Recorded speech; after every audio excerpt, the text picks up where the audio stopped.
আপনারা যে ছবিটা দেখতে পাচ্ছেন আমার ভিডিওতে, এটা হচ্ছে হাউন আঙ্কেলের পরিবারের ছবি। কিন্তু সেটা বড় কথা না। বড় কথা হলো হাউন আঙ্কেলের ছেলের সাথে নাকি সালমান মুক্তাদির ভাইয়ের চেহারা মিল আছে। তো কেমনে সম্ভব? হাউন আঙ্কেলের ছেলের সাথে আপনারা বলুন তো মিল আছে কিনা?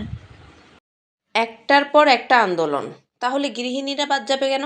প্রতি মাসে বেতন ও সাপ্তাহিক ছুটি, একদিন ছুটি দেওয়া লাগবেই। গৃহিণীর দাবি গৃহিণীর দাবি, মানতে হবে মানতে হবে। এক দফা এক দাবি, মানতেই হবে মানতেই হবে। না না, আপনাদেরকে জোর করব না, আপনাদেরকে বলবোও না। বলবো না যে একটা লাইক করেন, একটা কমেন্ট করেন। আর যারা ভিডিওটা দেখে স্কিপ করবেন, লাইক করবেন না, তারাই হচ্ছে প্রকৃতপক্ষে হাউন আঙ্কেল।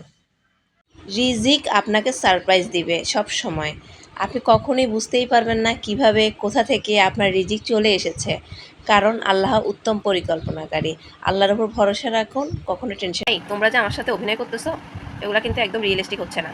আমি কিন্তু সব বুঝে ফেলতেছি। আরও ভালোভাবে অভিনয় শিখতে হবে, ভালোভাবে প্র্যাকটিস করতে হবে। অভিনয় করার আগে ভাবতে হবে যার সাথে অভিনয় করতেছি সে কি মানে বুঝে ফেলতেছে নাকি। রিয়েলিস্টিক হইতে হবে গাইজ, রিয়েলিস্টিক হইতে হবে। আমি সব বুঝে ফেলতেছি, এভাবে অভিনয় করা যাবে না। ছাত্রী স্কুলে, আমি কি ওদের স্কুলের ছাত্রী? আমি তাহলে নতুন ছাত্রী, অতিথির মতো।